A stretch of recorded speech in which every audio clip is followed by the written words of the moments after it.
Hey everybody, Mr. B here and welcome to the Loft. Got another casserole for us today. Today we are doing a low carb, keto friendly Philly cheesesteak casserole. So let's go.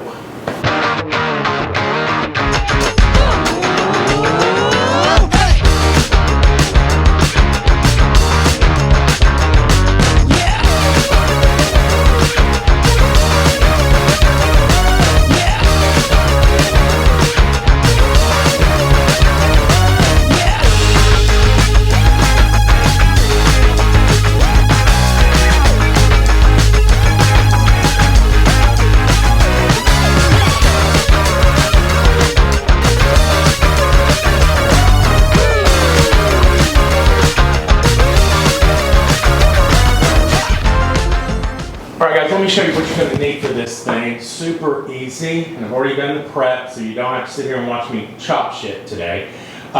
Using 1 pound or so each of ground beef and a really good Italian style sausage here. It just brings some really good flavor to this thing. Totally optional though.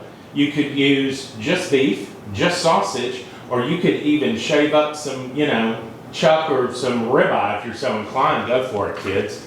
We're going to do some shroomies. We're going to do some red bell, green bell, and I've got an orange bell coming to town with me today. Now you can just do wild green or any color of your choice. I love bell pepper, so I'm going for it. I'm using a red onion. You could use any onion. And I've got some cream cheese here. So this is sort of the substitute, if you will, on the keto thingamabob for your cream of mushroom kind of thing. You can also use sour cream, work just fine. So before we get any further, let's, with the fan on, get our oven going to about 400 degrees. Why not? And we'll get to frying this meat off. Alright guys, warming my skillet here at about a medium heat, and we are going to get our meat going, and you're going to want to cook this all the way through obviously and brown it. And what I found when doing this is you're going to want to drain this too, because we're going to be adding some provolone cheese on top of this, and quite a lot actually. I found if you don't drain it, it turns out to be an oil slick, especially if you're using kind of an 80-20 ground beef, which I do, as well as the sausage is so good. It's from Carol's Butcher down in South Georgia. I've got a friend who has family in Florida, not to get off subject here, and I always place an order with him when he goes down to visit. So anyway, you're going to want to drain it, is the point I'm trying to make here. As you can see, the meat is coming along. It's about, I'd say 75% there. So I'm going to take this opportunity to season a little bit. I want a little heat in this and just kind of in the mood for it, you know what I'm saying? So I'm going to throw in some red pepper flakes. I'm going to add a good pinch of some pepper, maybe 2. Good pinch of salt, maybe 2, and I'm going to add a little onion powder, a couple of teaspoons, maybe even a good tablespoon. Why not, right? And some garlic powder. Same with that. And we're going to mix this in. Now that I've got my meat seasoned here, before I drain it, I'm going to get these onions in here. So that it can impart its magic into our meat mixture.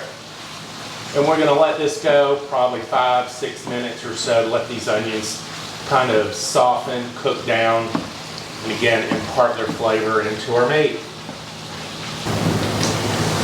Our onions are translucent and soft and yummy flavor. So I'm going to now take the opportunity to drain this off, which I'll do off camera. Put this back on the heat. Got some rendered fat.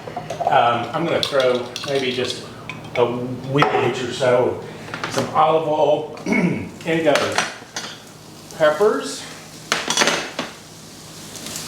and our shrooms. Now, ideally, I would love to be able to do all this saute in with the meat, actually, but I just don't have a skillet big enough, so I'll have to kind of do this in stages. We are going to get these down to they're good and soft, but I still want them to have some integrity.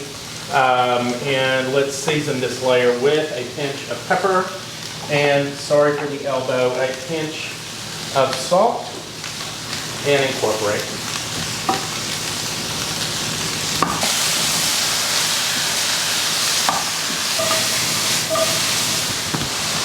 Okie doke. So the veggies are good and soft here, gang. So what I'm going to do, this is going to seem maybe a little weird, but again, I don't have a skillet big enough to handle all this. So I'm going to throw these in a big bowl. I'm going to put my meat back in my skillet.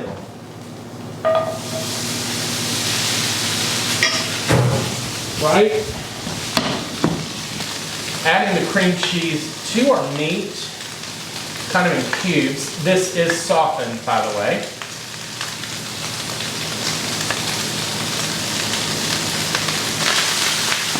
Just so it starts melting down into the mixture for the deliciousness. So we're going to add our meat and cream cheese mixture into our big bowl. Carefully get it absolutely all over the floor. You know, Grady, Boaz, and Miss Ruby love that. And we're going to mix this up really good. Cream cheese all nice and coated on everything. Now, if I feel like I need a little bit more goo, then I've got some sour cream here on standby. So it does look like it probably could take some. So yeah, so let's do that. Why not, right? I mean, how does it make it bad? Now, if you were doing this, you could easily use a cream shroom soup in place of, you know, the sour cream and the cream cheese. Nothing wrong with that whatsoever. Totally delicious. I've done it. It's super great, super yum. Now this is getting about where I think I want it. Cool beans. Set this off to the side. I have a greased 9x13. Y'all know the drill. And we are going to get this placed into our casserole dish. Get it like it owes you money. Okay. Obviously, we'll spread this out. Who doesn't love a Philly cheesesteak? And let me tell you something, you ain't gonna miss the bread here. Well, you might. I'm gonna top this with sliced provolone.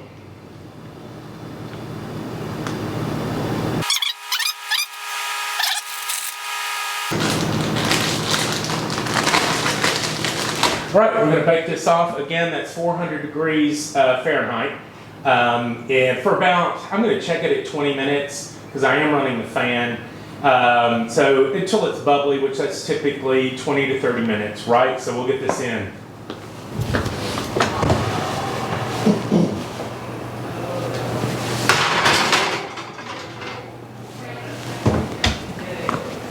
All right, guys, we've done our 20 minutes. And oh wow, it's beautiful. Look at that. Look at it. You are shooting for this brown color here on the cheese. Absolutely delicious flavor. Now, you know the drill. This thing has got to kind of sit and rest now. About 10-15 minutes. So I'm going to take the dog out. Okay, kids, I can't wait any longer. I've got to dig into this.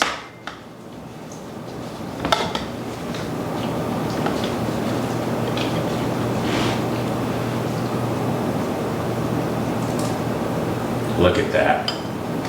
That just screams comfort food, people. And there you have it. This is a Philly cheesesteak casserole. Low carb friendly, keto friendly, absolutely delicious, comfort food. I hope you liked this video, and if you did, click like, subscribe, hit the notification bell, and you'll get notified when I upload videos. But I'm going to tear into this, kids, and I'll catch you next time. See ya.